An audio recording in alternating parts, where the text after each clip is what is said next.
That's that guy right there. He knows all good restaurants. Oh, boy.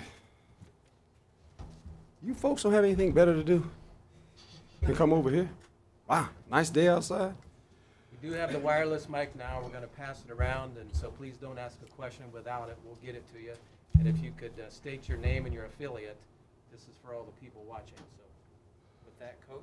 Well, obviously we're getting into our next opponent, and I can't say enough about Rocky Long. First of all, I can't thank him enough for allowing me to interview his coordinator, Danny Gonzalez, who's now with us, along with Coach White.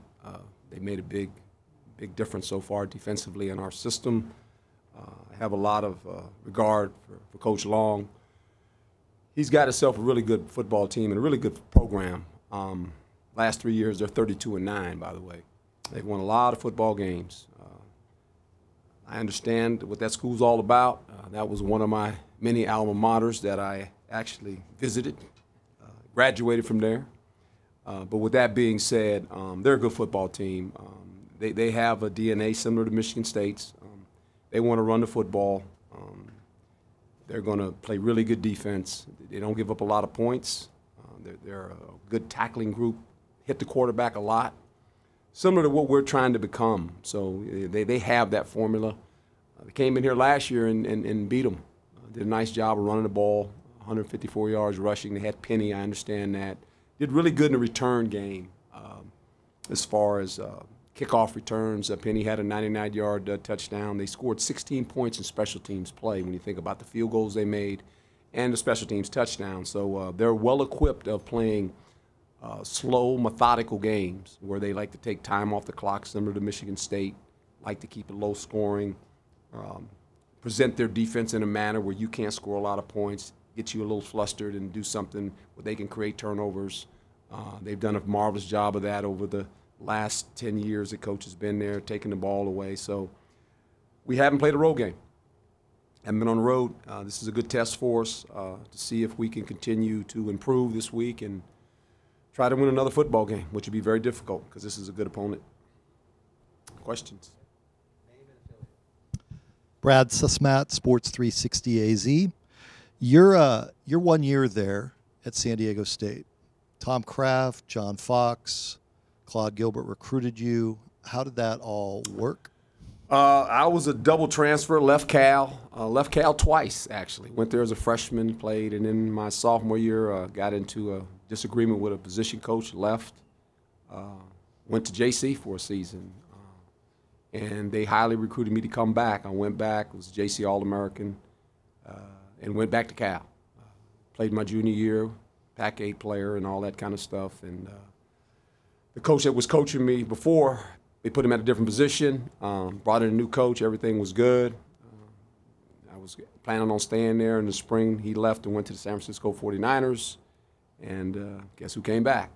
Disagreement, I left. My senior year, went to San Diego State, redshirted a year, worked in the shipyard at night my first semester because there's no scholarships available. So I actually drove down there and worked in the shipyard, was in school for the first semester, went to school during the day and worked at night. And then from there, played my senior year, had a good team. Tom Kraft is from my hometown. Played JC ball with him the 1 year I came back. Yeah, really close. Yeah. TC's a good friend. And played my senior year there and had a pretty good football team. Lost one game to BYU, I believe, 10-7 or something like that, some high-scoring game against BYU. But we were a good football team. Had a lot of guys that went on to play pro football. David Decaturner was one of the running backs. So we, good football teams. A lot of double transfers used to go to San Diego State back in the day. Mm-hmm. They recruited double transfers and JC guys, no high school guys. It was like the haven for all guys. I know Isaac Curtis, who went to Cal, recruited me, left Cal and went to San Diego State and finished his career there and obviously went to Cincinnati. A lot of professional players, DBs, came out of San Diego State. When I came in the league in 1977, as a rookie, there were 13 defensive backs in the National Football League that came out of San Diego State. So a lot of guys, a lot of pro players have come out of that program. That was the place to go. I told Danny, I said, you guys messed up those uniforms. They used to be all black with the red top hat. I said, now they got red on those things. I said, they don't look the same anymore. But, you know, things change. I get it. I'm not trying to be the uniform guy, but have a lot of respect for that program because I know what that program means to a lot of guys. There's a story that Donnie Ray, and there's a lot of stories about Herm. Mm-hmm. One of them is you led the team in assists because you were always the last player on the last frame of the film. Yeah, that's true. And because the first time I went in there real fast, John Fox hit me in my ribs. I said, I'm on your team, man, because Foxy was in the secondary. And we played a lot of man-to-man coverage back in those days. We had basically two coverages, free safety in the middle and no free safety. Played man-to-man. So you're not going to get a lot of assisted tackles, obviously, because you're playing corner and you're always in man-to-man. And it really was a place to where it really got you ready to play pro football because you played so much man coverage. But it was a fun place. I mean, we had a lot of fun and really good football team as well. Herm, Doug Haller, The Athletic. I know it's only been 2 weeks, but given the coaching transition, which can be rocky at times, what does it mean to be nationally ranked at this time? I didn't even hear that until today. I mean, I don't pay a whole lot of attention to that stuff. I just coach the football team. I think our coaches and players have done a magnificent job of really coming together, and it's hard. It's hard when you change like this. It's always hard to change. And when you get an influx of new players, you get some new coaches on your staff, you know, that's difficult. I think these guys have weathered all that now. I think we've earned their trust. I always say with this, and I always talk as a player, I said, coaches have to earn your trust. You respect coaches because they're the coach, but you got to earn their trust. And I think our coaches have done that. I hope I've earned their trust by now. I'm still trying to work on that. You know, as I said, I took the job as a servant. I'm here to serve those guys, the players and the coaches. And I think they know I'm pretty consistent with them. I'm a guy that doesn't – I'm pretty calm now. Some people would say I'm not, but I really am. I'm a calm guy. I make calm decisions. I don't get emotionally involved in things where I make one of those decisions. Every once in a while I might have a blow-up, but for the most part I'm pretty level-headed. And so I think that's been calming for them through the change, and for coaches too, because when you hire a staff, they never worked with you before. These guys never worked with me. The only guy that really knows me is Kevin Mawai. He's played for me, so he kind of understands my mannerisms. And I think as things were going along, when we first got here, they would lean on Kevin. And Kevin would look at him and go, yeah, don't ask him that. Or, yeah, he's good with that. So I think they figured me out, and I'm still learning all of these guys as well, but that's helped us a lot, and it's attributed to the players and the coaching staff. Paul Richardson with the Sports Cave. Yes, sir. Coach, I know you were saying you just saw that you were ranked for the first time. Well, I didn't see it. Somebody told me. So. With the players, though, when they see that, do you think you'll have their attention even though because San Diego State was a loss last year and they played them really, really tough? Yeah, well, rankings don't help you win. Preparation and performance is how you win football games, and we won't get caught up in that. No. Our motto is real simple. Stay humble and hungry. And we have to continue to be humble because, hey, you know, that last game we played, it could have went a different way. We don't make a couple plays, and the outcome of that game's different. And I think the players realize that. And we haven't played a complete game yet on either side of the football. But what we have done is they play hard now. Oh, they play hard.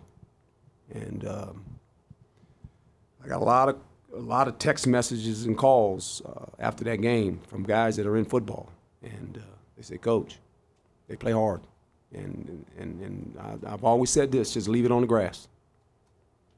Just leave it on the grass. That's all you have to do as a football player. You leave everything you got on that grass, and then you can live with the outcome of what happened. Anyone else on this side before we pass it to the other side? Tony Capobianco, also with Sports Cave. San Diego State's going with a backup quarterback who's making his first collegiate start against you guys. With the limited amount of film, how does that affect the preparation against that team? Well, the good part is Coach Gonzalez knows who he is. He was on that staff. That helps you some. But we know who they are. They're going to run the football, and they're going to run it, and they're going to run it, and they're going to continue to run it. And that's what they do. That's their personality. You know, they want to possess the clock. They want their defense to be fresh so they can run around. And their defense plays with their hair on fire. They play hard, boy. They really play hard, and they'll be ready to play us. I mean, they will match our intensity. They will. The quarterback, he's athletic. He can leave the pocket and make some plays, but they're going to rely on their running game and try to stay out of 3rd and longs, because that's when we can get creative. They get creative as well, where they hit the quarterback a lot. We've been fortunate enough in the first 2 games to hit the quarterback, and that's what you want to do. You want to storm the castle, hit the quarterback, make him uncomfortable. That's what football's about. Quarterback's down, you got a chance.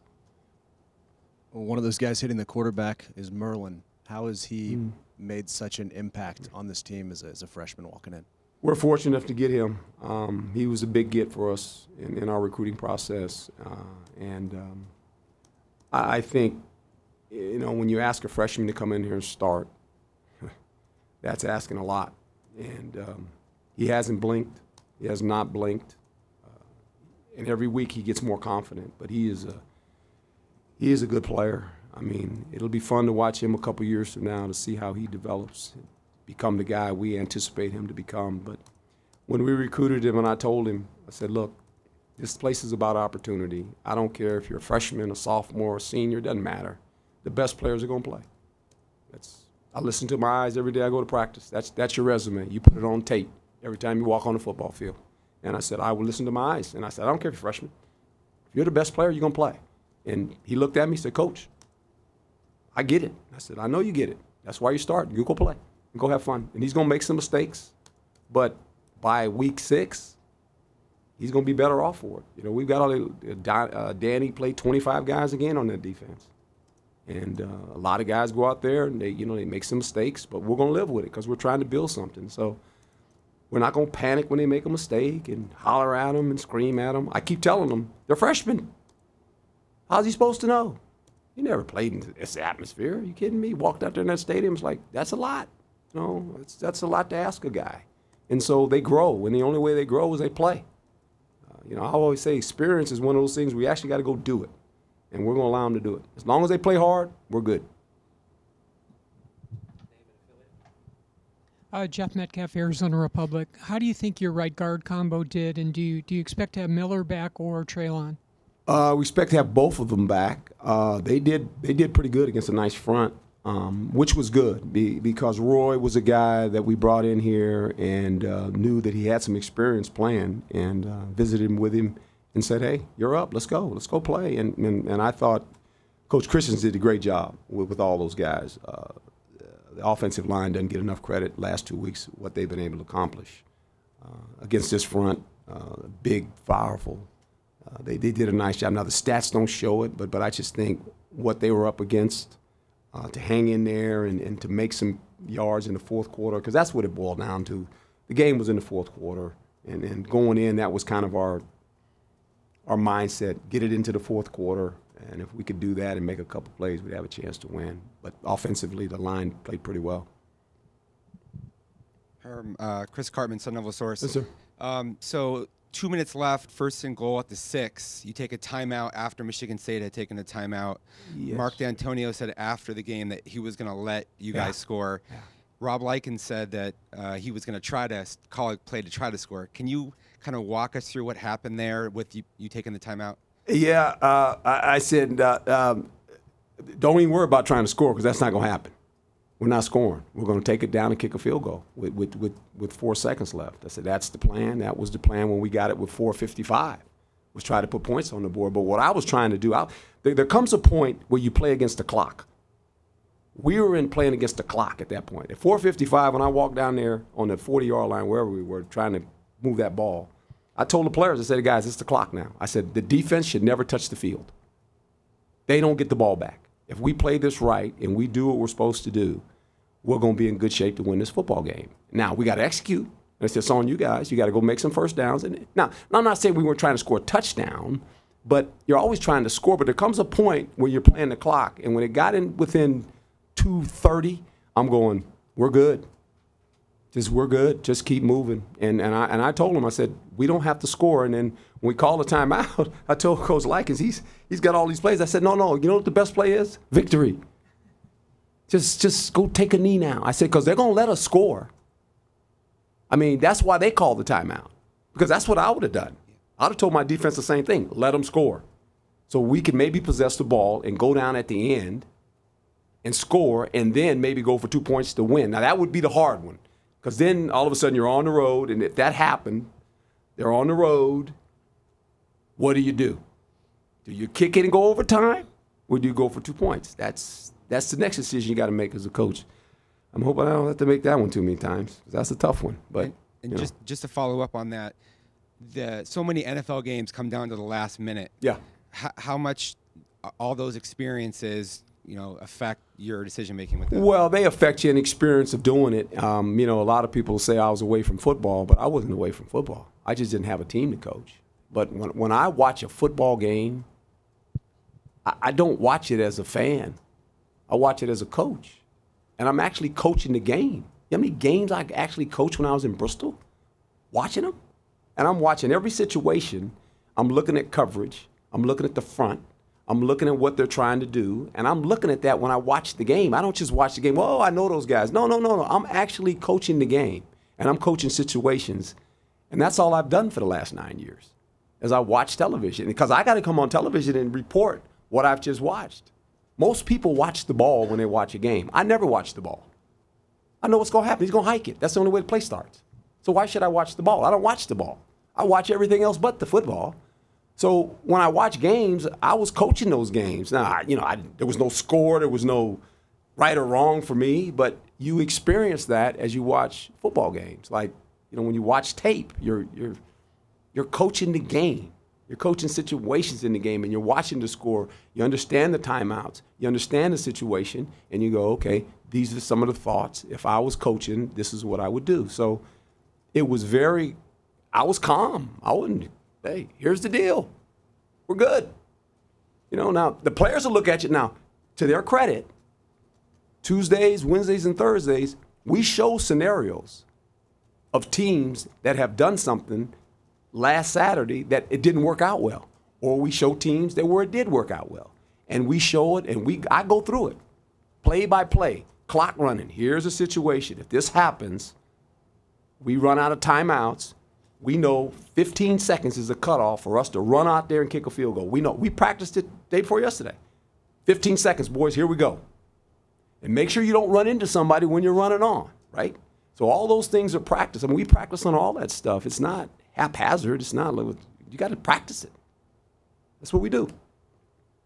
Coach, Chris Gleason, WCSN. You talked about after the MSU game how you guys never practiced in the dome. You're always outside no matter how hot it is. With the hindsight of the first two games, what impact do you think that's had on your team's mentality, and how much do you think it helped them? I would hope it's helped us stamina-wise and mentally. I think when you fatigue, there comes a point to where you have to focus, and I think their focus is sharp, and it showed up in the fourth quarter.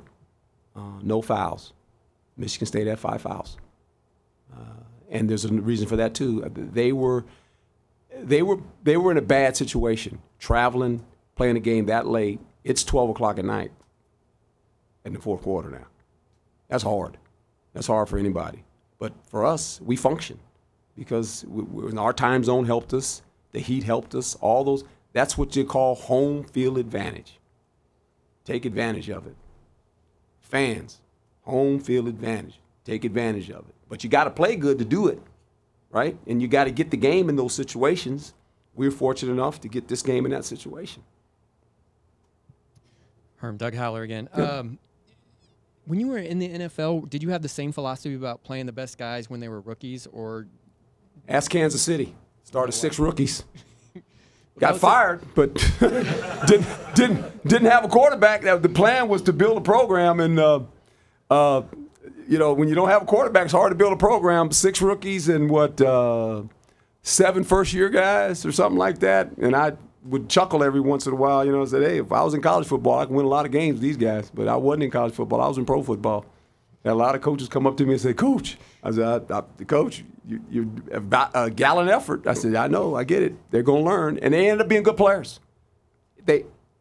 You always do what's best for the game of football, okay? I've always known that. I've always felt it that way. And I'm not afraid to start a rookie. And I learned that from one man and from one man only. And he called me after the game, Dick Vermeil. He started a free agent rookie at the right corner my first year, and I didn't want to let that guy down. And I was a rookie, undrafted free agent. And every time I lined up, I thought about that man. I said, this guy gave me a chance, and I ain't going to let him down. That's how I played my whole career. It's real simple. So the best players play. And I think these guys are realizing it doesn't matter if you're a five-star guy. It doesn't matter if you're a one-star guy. It doesn't matter if you're a senior, a freshman. Buy into the team and compete every day. You'll get an opportunity to play here. You will. That's me, because that's who I was. And so I get that part. And I don't get caught up in all the rest of that stuff. I listen to my eyes every day I come to work and go, these are the guys. We film everything. Sunday is one of the most gratifying days for me, Sunday, because when we go out there and stretch, I go over across the street in the bubble with 35 to 40 guys that didn't dress, some of them are walk-on kids, some of them are developmental kids, and we practice football in there. And I'm the only coach over there. The GAs come over there, all the other coaches are in the office. I'm over there with those kids, and I'm watching them because it's important. And I said, this is your opportunity to run our offense and our defense. This is a developmental program for you to get better as a football player. And we film it. So every Sunday, I'm over in that bubble watching those kids. I'm not up with the film with the rest of the coaches. I'm over there with those guys, and we're practicing. We're practicing our plays on offense and defense, because these young kids in college football, what happens to them, they run cards all week. They never get to run the offense or the defense. How are you going to develop them? Well, we're going to take them across the street, and we're going to spend time with them. And I'm over there every Sunday with those guys for about an hour. So that's fun for me. Anyone else right there? Yes, sir. Luke Lipinski, Arizona Sports. What do you learn about your guys in the fourth quarter of a game like that? Because these guys are still relatively new to you, aren't they? You find out, well, you know who the players are, and you better get them the ball. That's for sure. You find out what type of competitor they are. You do in stressful moments, and it doesn't surprise me the guys that show up in the fourth quarter were some veteran guys as well as a young guy in Merlin, but Manny was 101 yards, threw a touchdown pass. Number one had a big pass interference call in the fourth quarter, and he catches a touchdown. Williams is a 38-yard big pass play. Touched the ball 5 times. Two critical first downs he makes. So those guys show up. Merlin Robertson, the guy they were just talking about, 5 tackles, 1.5 sacks in the fourth quarter. Freshman. I mean, I tell guys in big moments, you want to be a big-time player, go make a play. It's real simple. Game's on the line. Who's going to step up and make the play? Who's going to run to the spotlight and who's going to run to the shade? Everybody says they want to do it. I always tell them, here it is. Lights are on, man. Go make a play. Don't stand over in the shade now. And they show up, and those guys showed up. So good for them. Hey, Coach. Mark McClune, CBS 5, 3 TV. Once again, would you mind? You mentioned kind of the conversation with Dick Vermeil. Would you mind sharing what your old coach? No, well, that's like my second father. He's just he means a lot to me. That guy. My father died my rookie year. He was kind of my second dad. That guy, and I talk to him once a month. He'll call me or he'll text me, and he's proud of me. And great man. Great man. And I'll leave it at that. Anyone else? More back there, Coach. Yes, sir. Yeah. I don't know. It's iffy, and made a great play in the end zone. I showed the play. I showed a couple plays prior to that. That was a big moment in the game. A couple things happened there. We end up getting an interception, and the worst-case scenario on that one, we were hoping they kick a field goal. They score there now. We're down 2 scores, and there's a couple players that made some big plays in that moment. 43 makes a great play to save the touchdown. He's actually blitzing through the A-gap, and the runner gets outside. We miss a tackle. he continues to run and chase it and knocks him out of bounds, like on the 2 or something like that. And then the next series of plays, we get the big interception. And I showed it yesterday. I showed the team. I said, this is the things that you don't see sometimes. Guys that's where I keep saying they're playing hard. And if Jalen doesn't play and run that thing down, that guy probably scores. And now it's 10-3. It's a different football game. To his credit, he does it. And then we make the play, the interception. And so I'm showing the interception, and as Taz catches it, and he catches like on, 5 yards in the end zone. And there's 5 defensive players around, so I have it on the screen, and I have these arrows of our defensive players, and I said, anytime he does this again, will you please tackle him? Just tackle the guy. Don't let him come out of the end zone. And then I'm mad at him because he come out of the end zone. That's when he hurt his elbow. I said, you're not a runner. Just stay in the end zone. It's just the game, and I'm great play, messing with him, but it's a way you can make a point. You're always constantly trying to teach them the mental part of football. You got to be ahead of the game in your brain because your emotions get a hold of you and you'll go on your emotions. But mentally, you got to know if we pick one off here, go to the end zone, we're good. We'll get it on the 25-yard line. Everything's great. But there's the emotion of it sometimes. Last one, Tony. Given how long you've been in the NFL and you're coaching college now, strategically, how much different is the college game compared to the pro game? Well, it's different in the sense this way. Most college coaches want to score. They always think points are the thing, and that's how offenses are run. It's possessions for most of these teams. How many possessions do you have? How many times can you score? And that's where it gets away from them, I think. Probably a lot of coaches in that moment would have wanted to score a touchdown. I was opposite. Said we don't have to score a touchdown to win this game, because I was nervous about the fact that, look, we give them too much time. I've seen this too many times in college football. They go right back down the field. And college football is different because the clock stops every time you make a first down. That's a problem. You got to understand that part of it, because in pro football that's not the case. I mean, you run out of timeouts, and if you don't run out of bounds, you're good. You're solid. But in pro football, as college football, every time you make that first down, that thing, they got to set the change, that thing stops. And the way offenses play now, they're up on the line of scrimmage so fast, it's about a second or two, and they're going again. And so that's what makes me nervous about college game of always trying to score.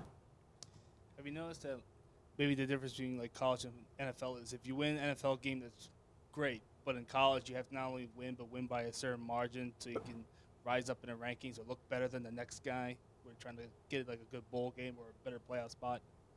You're talking to the wrong guy. You ain't got to worry about that with me. I don't care if we win 1-0 for the next, how many games we got left? I don't know. I don't know. I'm lost. I'm like a minor, man. That game was over, and I got home at 12:30, and I couldn't sleep, and got back over here at 3:30 and watched it. And so I could put it to bed so I wouldn't bother the coaches, and I took my notes on the summary of what I saw and went into their rooms when they got in, or whatever they got here. They got here later than me, that's for sure. They're not crazy as me. And kind of gave my summation, offense, defense, and special teams, and I got on with San Diego State. I done moved on. That's the most important game we got to play this week is that one. So that's all I care about. Haven't had that one. Won a lot of ones in Tampa, though, 3-0. It's interesting. Thanks, Coach. Okay.